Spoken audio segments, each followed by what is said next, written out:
What's poppin'? It's Mello back at you with another video, and today I'm gonna teach you about suspended chords, something real basic.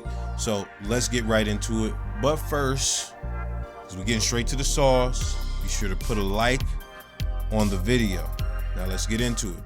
So you see me pressing keys on the keyboard, right? Look at the keys and how they light up. So that's a suspended 2. Look at those notes. That's a suspended 4. So sus 2, sus 4. That's a tutorial. Thank you. Thank you. It's good. You should have put a comment on the video, sub, all that good stuff. All right, I'm joking. We're not gonna start with the scale. We're gonna start with basic chords. So boom, boom, boom. That is a major chord. Let's count it. So it goes root, then 1, 2, 3, 4 semitones away from the root to make it a major chord, then 1, 2, 3, that's the 5th. So this is the root, 3rd, 5th. That is a major chord. Boom, we got a major chord. You should know what a major chord is. You should also be aware, if you move this down 1 semitone, it becomes a minor chord. Now, when we talk about a suspended chord is not major or minor. A suspended chord is just a suspended chord. So how do you form a suspended chord? Well, there are 2 types of suspended chords that you heard me mention already if you paid attention: sus 2 and sus 4. When you look at a suspended chord, whether it's minor or major that you're trying to transform it into a suspended chord, the distance away from the root is 2 semitones for a sus 2. So it's 2 semitones up. So we got root, 1, 2. Remember that shape. Sounds very dissonant. Now with the sus 4, we take that 3rd, and when we look at the 5th, you're gonna count down 2 semitones. 1, 2. Let's listen to that. The easiest way to remember what the shape of a suspended chord is, regardless what scale you're in or anything like that, is when you take a regular chord that's a regular basic minor or major triad, and you're trying to suspend it, that middle note, if you're doing a sus 2, the middle note is gonna be 2 semitones away from the root. And there's always gonna be a note in between the middle note and the root, just one note. If you're trying to do a suspended 4, the middle note is gonna be 2 semitones down from the 5th or the top note in a 3-note triad. So 1, 2. And guess what? There's a middle note in between that. So just remember, there will always be one note of separation when it comes to a sus 2 and sus 4. Now, I'm sure you've heard this before.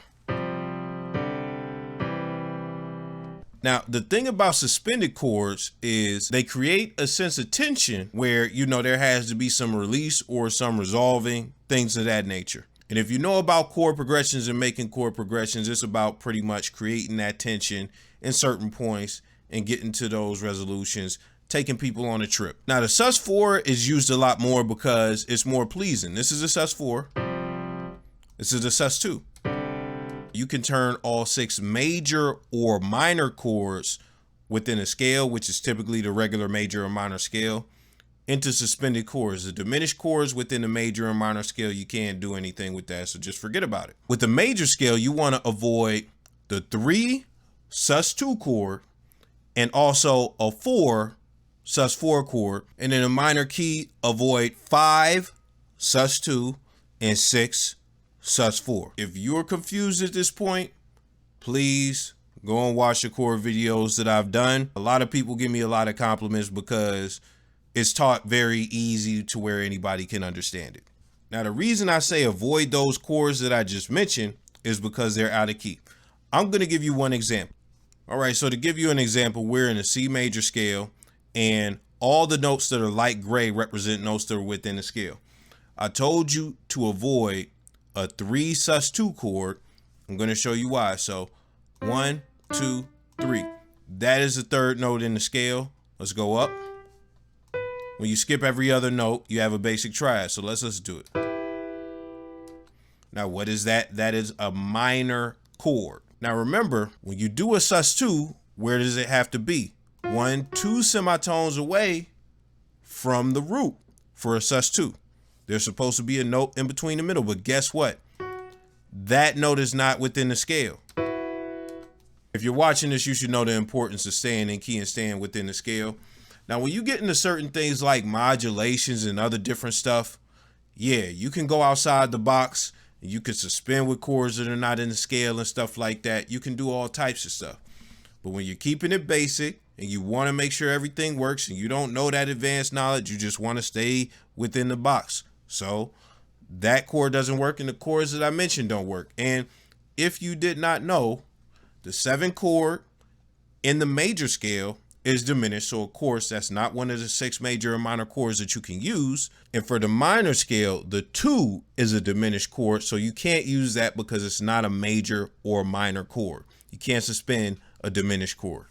So now that we got all of that out the way, I'm going to show you some ways to use suspended chords within your own music. So one of the first uses of suspended chords is spicing up the tonic. The tonic is the 1 chord in whatever scale you're using. We're going to listen to this chord progression. All you need to know is that we're in C minor. So this first chord right here and these set of chords right here, those are root chords. So they're 1 chords. 1. This is like a 6. This is a 7. This is a 6. This is a 7. So boom. Let's listen to it regular.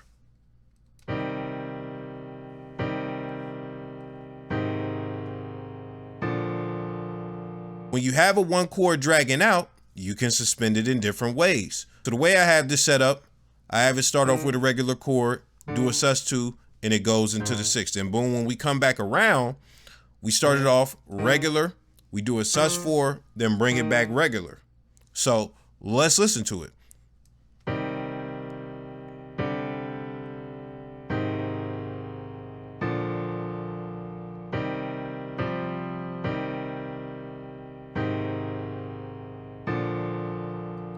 And just so you can understand the suspension again, look at this. We got the root, 1, 2, boom. So that right there is a sus2. And then when we look over here, oh, we have the 5th, the highest note out of a 3-note triad. We go down 1, 2. There you have it. That is a sus4. Let's go to this old doo-wop example I have here. Let's crank up the BPM so you can get the feel.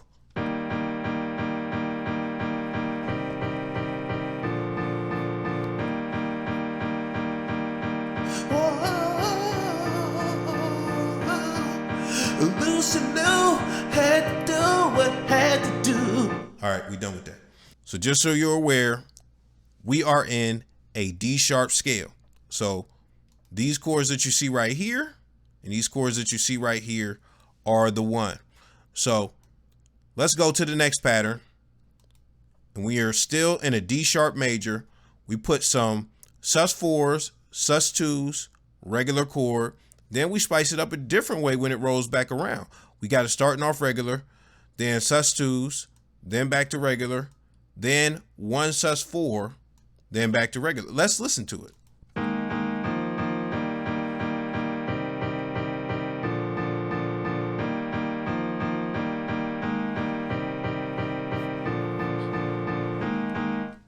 I ain't gonna hold you. That sound like some back to school, like, you know, you just put Maroon 5 over that. If you get a good composition on that, you know, you could really have something. But that's one way to use it. Spicing up the 1 chord when you're holding the 1 chord. And you could do that with other chords that you decide to hold that are suspendable. But spicing up the 1 chord, that's an easy way to remember it because it can suspend both ways. So one of the second things you can do is suspend and then resolve back to whatever the regular chord is, major or minor, of the suspended chord. So I have this progression in minor, and you're going to hear it now. You should know this is a sus4. You should know this is a sus2. You should know this is a regular minor chord. We are in A sharp minor.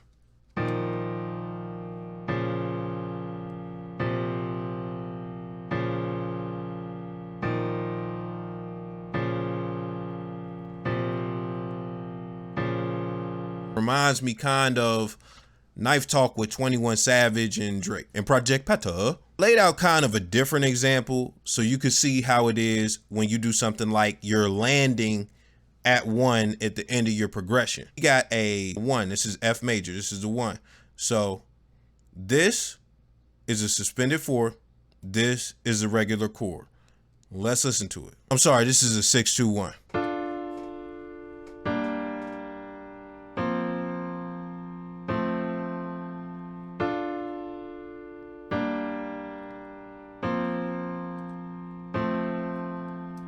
Definitely very hallmarkish. That's another good set of ways to use it. Now I'm going to give you some examples of how to use it on non-tonic chords, and it's going to be some of the same stuff we already went over. So we are in a D sharp minor. This is a 1 chord. This right here is a 4 chord, but this is a suspended 4th on a 4 chord. And this is a regular G sharp minor. It's a 4 chord. We basically go into a 6 after that.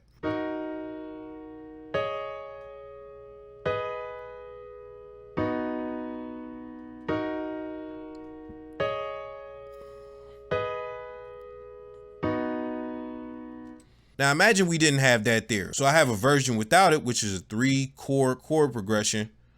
But then we take this over here. This is the original one we started with.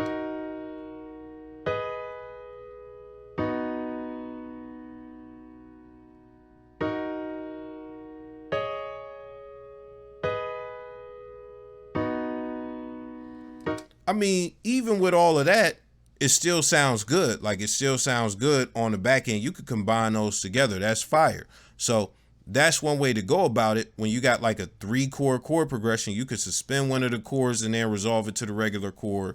And it could be one of the chords that's not the root chord or the tonic. Now with this final example, we are in a G major scale. I threw some ninths in there and stuff like that. I threw all types of chords in there. But this is what I want you to notice. This is a 1, 6, 5, 4 chord progression. Don't be afraid to do a stacked chord that is a suspended 4 or suspended 2. Don't be afraid to do that. Try it out, see how it works in your progression. So we don't even resolve to the same chord. We go to a completely different chord after the suspended chord. But the reason I chose this chord right here is because this note, the suspended note, is linked directly to that. So let's listen to it.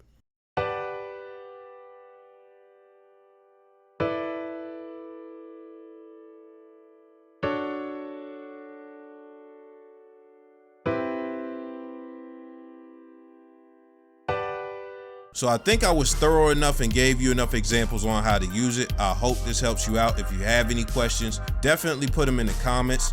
You know, let me know what you thought about this. Let me know if you got everything. I'm gonna be doing more cookups and stuff like that. I'm really getting in that bag. Be sure to subscribe. And other than that, I'll see y'all another day. Somehow, some way. I'm out.